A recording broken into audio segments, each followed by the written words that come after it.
नमस्कार दोस्तों, स्वागत है आपका आपके अपने YouTube चैनल अन्वित शिक्षा में।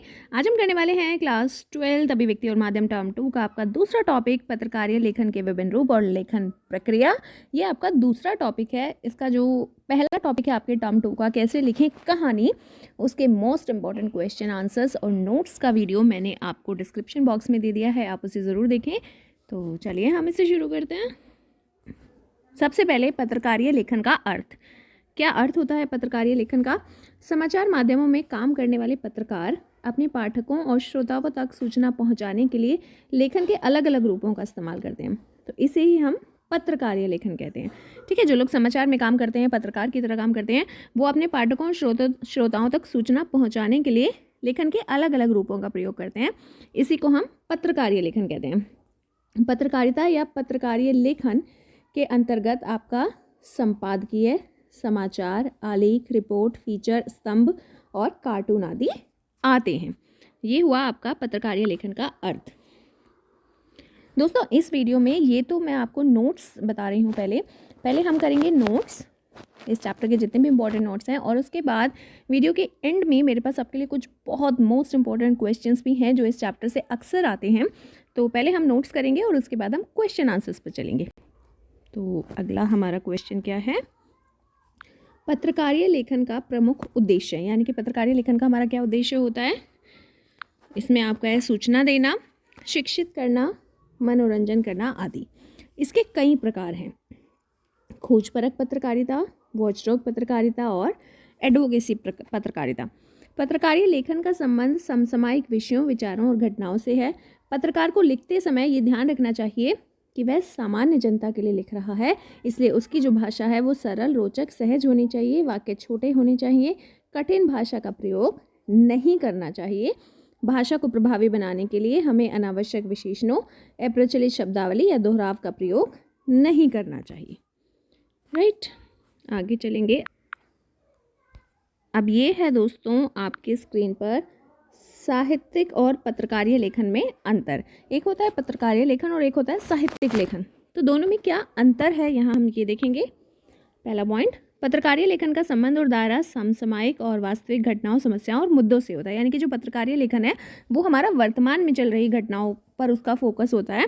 और ये साहित्यिक सृजनात्मक लेखन, कविता, कहानी, उपन्यास आदि इस मायने में अलग है। इनका रिश्ता तथ्यों से होता है, ना कि कल्पना से।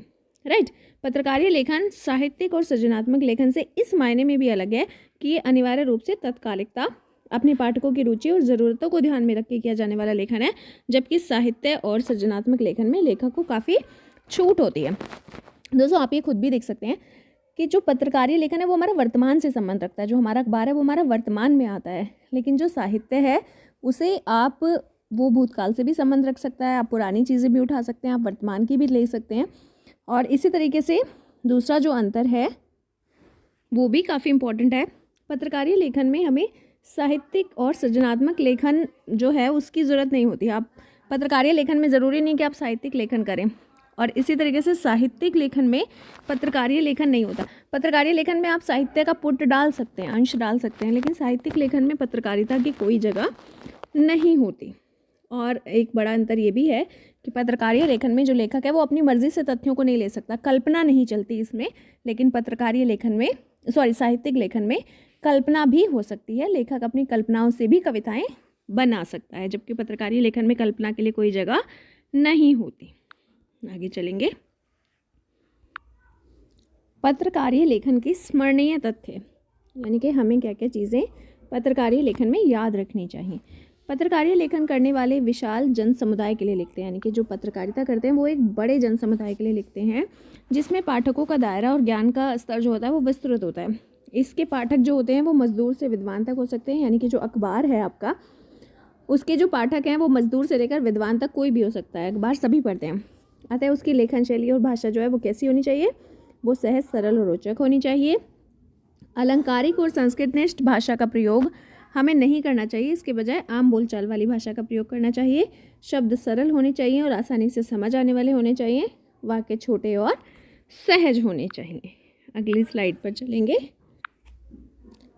आगे चलेंगे, पत्रकार के प्रकार बताएं। तो जैसा कि आपको स्क्रीन पर दिख रहा है, पत्रकार जो हैं वो हमारे 3 प्रकार के होते हैं। सबसे इम्पोर्टेंट चीज़, पत्रकार 3 प्रकार के होते हैं। पहला पत्रकार आपका पूर्णकालिक पत्रकार। ये कौन होते हैं? किसी समाचार पत्र या संगठन के नियमित वेतनभोगी कर्मचारी, यानी कि किसी भी समाचार पत्र में या संगठन में जो नियमित सैलरी बेस पर वेतनभोगी, यानी जिनको सैलरी मिलती है, जिनको वेतन मिलता है, जो नियमित वेतनभोगी होते हैं, ऐसे कर्मचारी, इन्हें हम पूर्णकालिक पत्रकार कहते हैं। इसके बाद आपके सेकेंड नंबर पर आते हैं अंशकालिक पत्रकार या स्ट्रिंगर। निश्चित मानदेय पर काम करने वाले पत्रकार, यानी कि निश्चित मानदेय यानी इनको फिक्स कर दिया जाता है कि हम आपको इतने पैसे देंगे, आपको काम करना है, ठीक है। अगला है आपका फ्रीलांसर पत्रकार, या इसको हम स्वतंत्र पत्रकार भी कहते हैं। ये किसी संस्था से जुड़े हुए नहीं होते, किसी विशेष संस्था से नहीं जुड़े हुए थे कि इसी के लिए काम करेंगे, ऐसा कुछ फिक्स नहीं होता। जब ये लिखते हैं तो इनका लेख कोई भी छाप सकता है और बदले में इनको एक निश्चित राशि भेज दी जाती है, यानी कि ये किसी संस्था के लिए काम नहीं करते, ये स्वतंत्र होकर लिखते हैं। जैसा कि इनका नाम भी है स्वतंत्र पत्रकार, ये स्वतंत्र होकर लिखते हैं और कोई भी इनके लेख को छाप सकता है, बदले में इन्हें एक फिक्स जो राशि है, जो पैसा है, वो दे दिया जाता है कि हम आपको इतने पैसे देंगे और हम आपकी रचना को छाप। अब हम आ गए हैं अपने अगले टॉपिक पर, समाचार कैसे लिखा जाता है। ये काफ़ी इंपॉर्टेंट क्वेश्चन है। वैसे तो अभी हम नोट्स ही कर रहे हैं, लेकिन ये काफ़ी इंपॉर्टेंट क्वेश्चन बनता है कि समाचार को कैसे लिखा जाता है या समाचार लेखन की क्या शैली है। पत्रकारीय लेखन का सबसे जाना पहचाना जो रूप है वो समाचार लेखन है। आमतौर पर समाचार पत्रों में समाचार पूर्णकालिक और अंशकालिक पत्रकार लिखते हैं, जिन्हें हम संवाददाता या रिपोर्टर कहते हैं। समाचार लेखन की विशेष शैली, समाचार लेखन की क्या विशेष शैली होती है? समाचार लेखन की विशेष शैली, क्या शैली होती है समाचार लेखन की? अखबारों में प्रकाशित अधिकांश समाचार एक खास शैली में लिखे जाते हैं।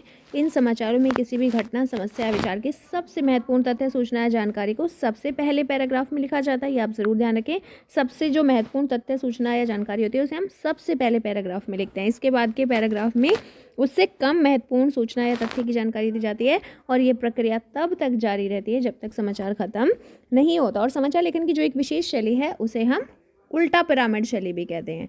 आप ध्यान रखें, आपके सिलेबस में भी है ये उल्टा पिरामिड शैली, राइट, आप ज़रूर याद रखें। आगे चलेंगे,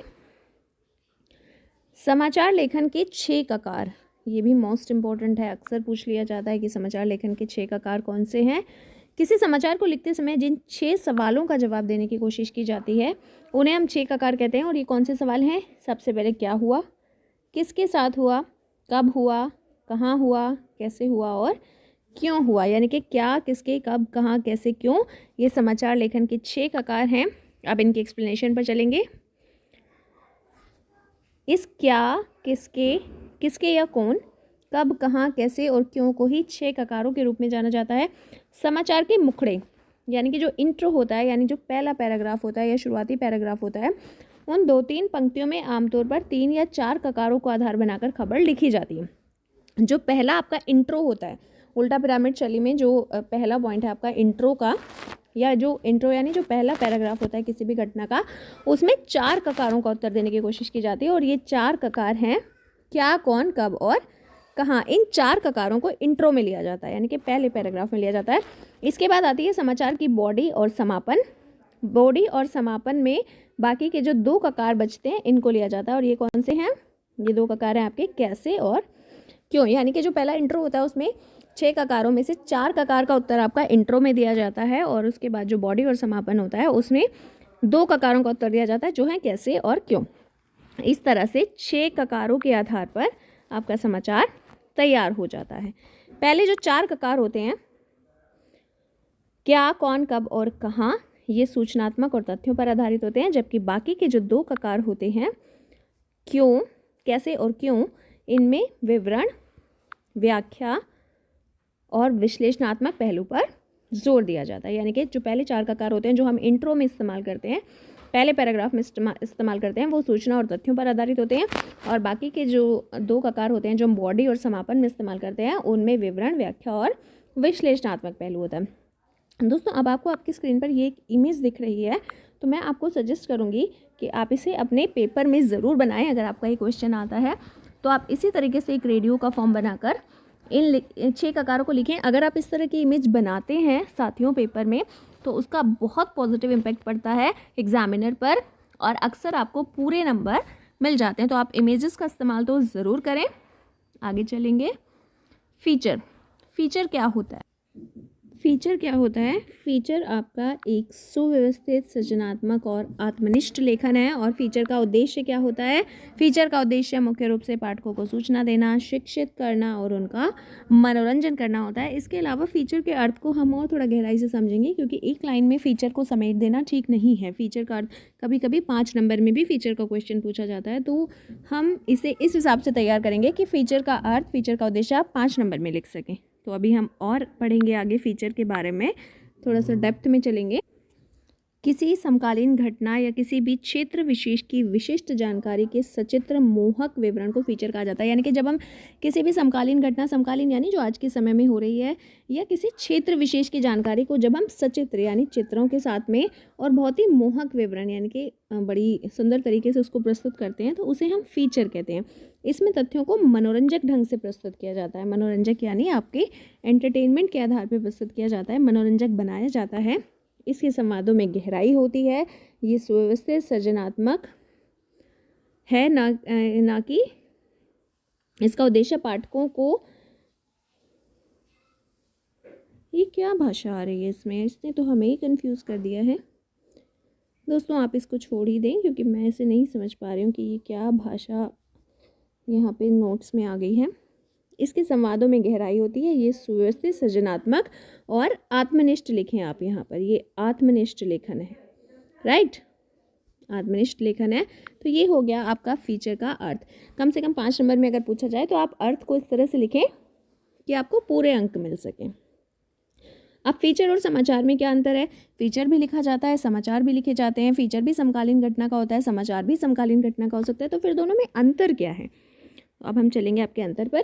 पहला अंतर, फीचर में लेखक के पास अपनी राय, दृष्टिकोण या भावनाएं जाहिर करने का अवसर होता है, जबकि समाचार लेखन में वस्तुनिष्ठता और तथ्यों की शुद्धता पर जोर दिया जाता है। यानी कि फीचर में जो लेखक होता है वो अपनी राय, अपना दृष्टिकोण भी डाल सकता है, लेकिन समाचार में आपके पास ऐसा अवसर नहीं होता।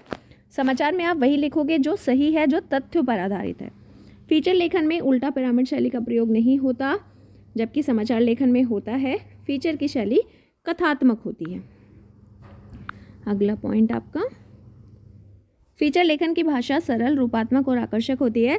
समाचार की भाषा में सपाट बयानी होती है। यानी कि समाचार की जो भाषा है वो घूमी हुई भी हो सकती है, लेकिन फीचर की जो भाषा होती है वो सहज और सरल होती है। फीचर में शब्दों की अधिकतम सीमा नहीं होती है, आमतौर पर 200 शब्दों से लेकर 250 तक हो सकते हैं, जबकि समाचारों पर शब्द सीमा लागू होती है। फीचर का विषय कुछ भी हो सकता है, लेकिन समाचार का विषय आप अपनी मर्जी से नहीं ले सकते। समाचार में आपको वही घटना लेनी होगी जो चल रही है।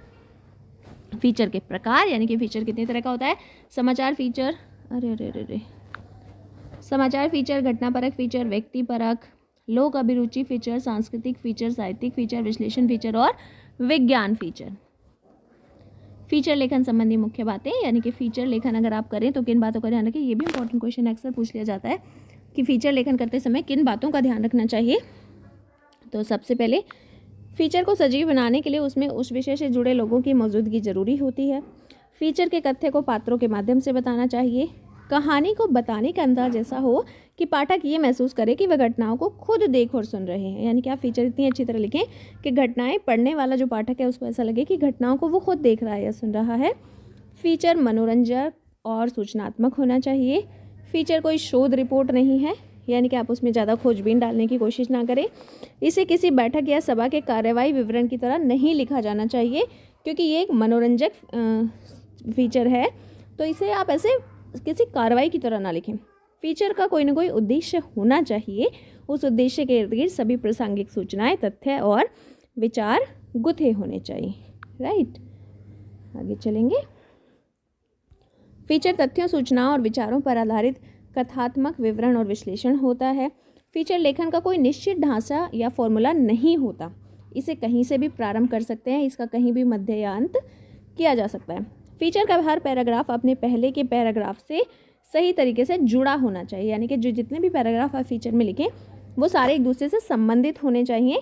आरंभ से अंत तक उनमें एक गति, एक प्रवाह होना चाहिए। पैराग्राफ छोटे होने चाहिए और एक पैराग्राफ में एक पहलू पर ही फोकस रखना चाहिए, राइट। आगे हमारी आ गई है विशेष रिपोर्ट। विशेष रिपोर्ट किसे कहते हैं? सामान्य समाचारों से अलग वे विशेष समाचार जो गहरी छानबीन, विश्लेषण और व्याख्या के आधार पर प्रकाशित होते हैं, उन्हें हम विशेष रिपोर्ट कहते हैं। जो किसी गहरी छानबीन या व्याख्या के आधार पर हम प्रकाशित करते हैं, जो ऐसे नहीं कि हमने खबर उठाई और लिख दिया, जो किसी वो खबर जो बहुत ही गहरी छानबीन के बाद, विश्लेषण के बाद प्रकाशित की जाती है, उन्हें हम विशेष रिपोर्ट कहते हैं। अब विशेष रिपोर्ट कितने प्रकार की होती है? पहली आपकी खोजी रिपोर्ट।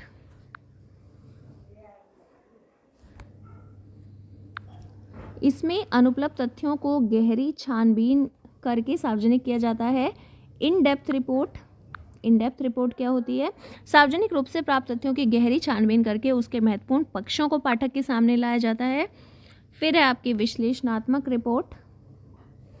इसमें किसी घटना या समस्या का विवरण सूक्ष्मता के साथ विस्तार से दिया जाता है, यानी कि बिल्कुल अच्छी तरीके से विश्लेषण करके। रिपोर्ट अधिक विस्तृत होने पर कई दिनों तक किश्तों में भी प्रकाशित की जा सकती है। अगर बहुत बड़ी रिपोर्ट है आपकी तो उसे कई दिनों तक भी थोड़ा थोड़ा करके प्रकाशित किया जा सकता है। अगली है आपकी विवरणात्मक रिपोर्ट। इसमें किसी घटना या समस्या को विस्तार एवं बारीकी के साथ प्रस्तुत किया जाता है। आगे चलेंगे। आमतौर पर विशेष रिपोर्ट को उल्टा पिरामिड शैली में लिखा जाता है, लेकिन विषय अनुसार रिपोर्ट में फीचर शैली का भी प्रयोग कर सकते हैं। और जब हम विशेष रिपोर्ट में फीचर शैली का प्रयोग करते हैं तो हम इसे फीचर रिपोर्ट कहते हैं। यानी कि ये आपका 2 नंबर का क्वेश्चन तैयार हो गया। फीचर रिपोर्ट किसे कहते हैं? विशेष रिपोर्ट की भाषा जो है वो सरल, सहज और आम बोलचाल की भाषा होनी चाहिए। अब इसके बाद अगला आपका विचार परक लेखन किसे कहते हैं? विचार परक लेखन समाचार पत्रों में समाचार और फीचर के अतिरिक्त संपादकीय लेख, पत्र, टिप्पणी, वरिष्ठ पत्रकारों और विशेषज्ञों के स्तंभ छपते हैं। ये सभी विचार परक लेखन के अंतर्गत आते हैं। फिर आपका संपादकीय। संपादकीय क्या होता है? संपादक द्वारा किसी प्रमुख घटना या समस्या पर लिखे गए विचारात्मक लेख को, जिनका संबंध समाचार पत्र की राय भी कहा जाता है, संपादकीय कहते हैं। ठीक है, ये आपसे 2 नंबर में भी पूछा जा सकता है कि समाचार पत्र की राय किसे कहते हैं, तो इसे हम संपादकीय को कहते हैं। संपादकीय किसी एक व्यक्ति का विचार या राय ना होकर समग्र पत्र समूह की राय होती है, इसलिए संपादकीय में संपादक या लेखक का नाम नहीं लिखा जाता। ये भी आप ध्यान रखें। फिर आपका स्तंभ लेखन। स्तंभ लेखन क्या होता है? एक प्रकार का विचारात्मक लेखन है। कुछ महत्वपूर्ण लेखक अपने खास वैचारिक रुझान या लेखन शैली के लिए जाने जाते हैं। ऐसे लेखकों की लोकप्रियता को देखकर समाचार पत्र उन्हें अपने पत्र में नियमित स्तंभ लेखन की जिम्मेदारी देता है। इस प्रकार जब किसी समाचार पत्र में किसी ऐसे लेखक द्वारा किया गया विशिष्ट एवं नियमित लेखन जो अपनी विशिष्ट शैली और वैचारिक रुझान के कारण समाज में ख्याति प्राप्त हो, तो उसे हम स्तंभ लेखन कहते हैं। आगे चलेंगे। संपादक के नाम पत्र। ये क्या होता है? समाचार पत्रों में संपादकीय पृष्ठ पर तथा पत्रिकाओं की शुरुआत में संपादक के नाम आए पत्र प्रकाशित किए जाते हैं। प्रत्येक समाचार पत्र का एक नियमित स्तंभ होता है। इसके माध्यम से समाचार पत्र अपने पाठकों को जन समस्या और मुद्दों पर अपने विचार और राय व्यक्त करने का अवसर प्रदान करता है। फिर आपका साक्षात्कार या इंटरव्यू। किसी पत्रकार के द्वारा अपने समाचार पत्र में प्रकाशित करने के लिए किसी व्यक्ति विशेष से उसके विषय में या किसी विशेष मुद्दे पर किया गया प्रश्नोत्तर संवाद या साक्षात्कार कहलाता है। आगे चलेंगे दोस्तों। अब ये आ गए हैं इस चैप्टर के मोस्ट इम्पॉर्टेंट क्वेश्चन आंसर। मैंने आपसे कहा था कि पहले हम नोट्स करेंगे, उसके बाद हम ऐसे क्वेश्चन करेंगे जो इस चैप्टर के बहुत इंपॉर्टेंट क्वेश्चन हैं या जो पहले एग्जाम में पूछे जा चुके हैं। तो अब नोट्स हम कर चुके हैं, अब ये आपके मोस्ट इम्पॉर्टेंट क्वेश्चन आंसर आ गए हैं, तो आप ज़रूर इन्हें करें मेरे साथ। सबसे पहले ब्रेकिंग न्यूज़ किसे कहते हैं? ऐसे समाचार जो दर्शकों तक कम से कम शब्दों में तत्काल पहुँचाया जाता है, उसे हम ब्रेकिंग न्यूज़ कहते हैं। इसमें केवल घटना की सूचना दी जाती है। ठीक है, जैसे कोई घटना अभी हुई तो तुरंत तत्काल उसे पाठकों तक, दर्शकों तक पहुंचाना, और वो भी बहुत ही कम शब्दों में, तो उसे हम ब्रेकिंग न्यूज़ कहते हैं। डेडलाइन किसे कहते हैं? डेडलाइन किसी समाचार पत्र की वह समय सीमा है जब तक कि समाचारों को वह कवर कर सकता है। जैसे कोई प्रातःकालीन समाचार पत्र रात 10 बजे तक के समाचार कवर करता है, यानी कि कितने टाइम तक कोई समाचार पत्र अपने समाचारों को कवर करता है, तो उस समय सीमा को हम डेडलाइन कहते हैं। वॉचडॉग पत्रकारिता क्या है?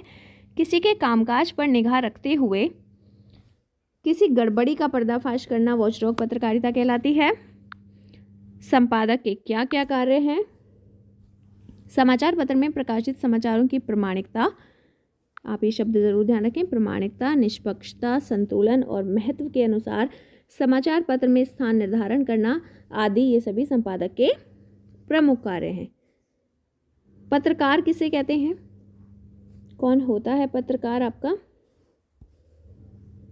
एक सेकेंड दोस्तों, मैं स्क्रीन को थोड़ा सा सेट करूंगी ताकि अच्छे से आप देख पाएं। पत्रकार किसे कहते हैं? समाज की उन विभिन्न सूचनाओं समाचारों को संकलित संपादित करके समाचार के रूप में किसी समाचार पत्र के लिए तैयार करने वाले को हम पत्रकार कहते हैं। बीट से क्या आशय है? ये भी इंपॉर्टेंट क्वेश्चन है, अक्सर पूछा जाता है। समाचार पत्र में समाचार कई तरह के होते हैं, जैसे राजनीति, आर्थिक, अपराध, शिक्षा, फिल्म, कृषि, विज्ञान आदि से संबंधित।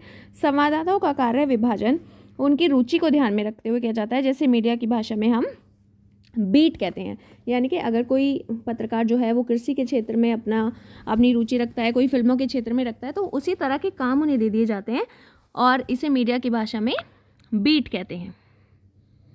भारत में पहला समाचार पत्र कब और कहाँ प्रकाशित हुआ था? तो भारत में पहला समाचार पत्र था बंगाल गजट और इसका प्रकाशन कलकत्ता में हुआ था सन 1780 में। इसके संपादक थे जेम्स ऑगस्ट हिकी। आगे चलेंगे।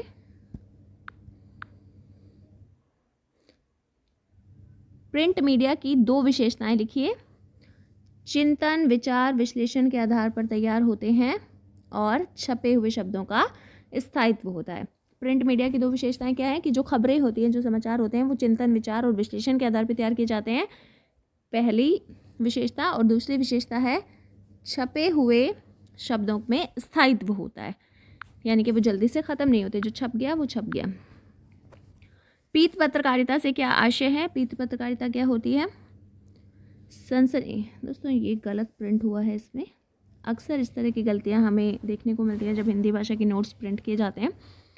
इसका आंसर यहाँ से है। सनसनीखेज समाचारों को मीडिया में जारी करने अथवा नहीं करने के बदले में जो धन का लेन देन चलता है उसे पीत पत्रकारिता कहते हैं। क्या जारी करना है, क्या नहीं जारी करना है, किसके बदले आपको कितने रुपए दिए जाएंगे, ये सब जो किया जाता है इसे हम पीत पत्रकारिता कहते हैं।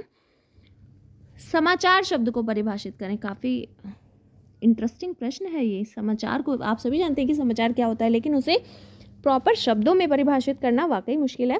तो देखिए क्या है समाचार की परिभाषा। किसी भी ताज़ा घटना, विचार या समस्या की रिपोर्टिंग जिसमें अधिक लोगों की रुचि और उपयोगिता जुड़ी हुई हो, उस लेखन को हम समाचार कहते हैं। जनसंचार के दो कार्यों पर प्रकाश डालें। सामाजिक संपर्क स्थापित करना और स्वयं को अभिव्यक्त करने की क्षमता का विकास करना। आगे चलेंगे। इंटरनेट तेजी से लोकप्रिय क्यों हो रहा है? दो कारण लिखिए। किसी भी समय हम स्वयं को अपडेट कर सकते हैं और बहुत कम समय में अधिक जानकारी हमें सुलभ हो जाती है। खोजी पत्रकारिता का क्या आशय है या खोजी पत्रकारिता क्या होती है? किसी कामकाज पर निगाह रखते हुए किसी गड़बड़ी का पर्दाफाश कर। अरे यार, ये भी गलत प्रिंटेड है और इन्होंने वॉचडॉग पत्रकारिता की परिभाषा दे दी है, तो सॉरी दोस्तों, ये प्रश्न हम नहीं करेंगे। हम अगले प्रश्न पे चलेंगे। संपादन के दो सिद्धांतों का उल्लेख कीजिए। तो इसके दो सिद्धांत हैं वस्तुपरकता और निष्पक्षता। फ्रीलांसर से आप क्या समझते हैं? भुगतान के आधार पर, यानी कि जो पैसे लेने के आधार पर जो काम करते हैं, भुगतान के आधार पर काम करने वाले पत्रकार को फ्रीलांसर कहते हैं। आगे चलेंगे। पत्रकारिता लेखन में सर्वाधिक महत्व किस बात का होता है? पत्रकारिता लेखन में सबसे ज़्यादा महत्व समसामयिक घटनाओं का है। अखबारी भाषा में बीट किसे कहते हैं? ये हम कर चुके हैं क्वेश्चन। बहुत सारे समाचार पत्र में जो पत्रकार होते हैं वो अलग अलग क्षेत्र से में रुचि रखते हैं, अलग अलग क्षेत्र में, तो उनकी रुचि को ध्यान में रख के उन्हें कार्य विभाजन किया जाता है, जिसे मीडिया की भाषा में हम बीट कहते हैं। ब्रेकिंग न्यूज़ क्या है? ये भी रिपीटेड क्वेश्चन हम कर चुके हैं। समाचार लेखन कौन करता है? समाचार लेखन संवाददाता और रिपोर्टर करते हैं। अखबार अन्य माध्यमों से अधिक लोकप्रिय क्यों है? अखबार में अन्य माध्यमों की तुलना में स्थायित्व ज़्यादा होता है। इसे हम जब चाहे जहाँ चाहे सुविधा अनुसार देख और पढ़ सकते हैं। संचार और जनसंचार के विविध माध्यम कौन से हैं?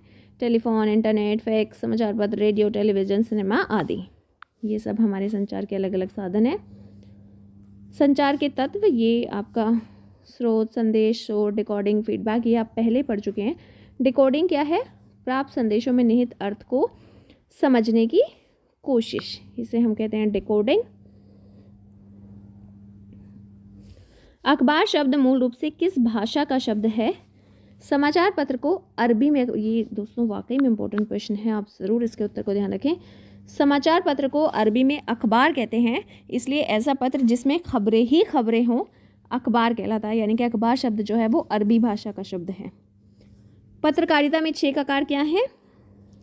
पत्रकार केपलिंग ने समाचार संकलन के लिए 5 W और 1 H का सिद्धांत दिया था, जिसे हिंदी में 6 ककार कहते हैं।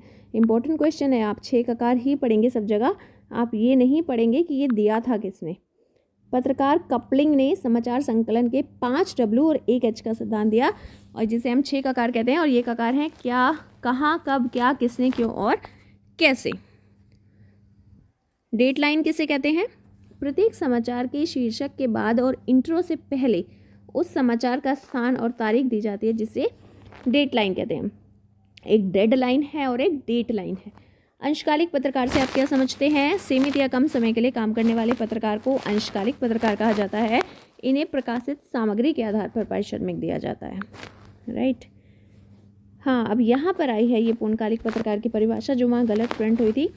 पूर्णकालिक पत्रकार कौन होता है? ऐसा पत्रकार जो किसी समाचार संगठन में काम करता है और नियमित वेतन पाता है, उसे हम पूर्णकालिक पत्रकार कहते हैं। आगे चलेंगे। संवाददाता या रिपोर्टर किसे कहते हैं? अखबारों में समाचार लिखने वाले को हम संवाददाता रिपोर्टर कहते हैं। फीडबैक क्या होता है? समाचार संचार प्रक्रिया में संदेश को प्राप्त करने वाला जो सकारात्मक या नकारात्मक प्रक्रिया देता है, उसे फीडबैक कहते हैं।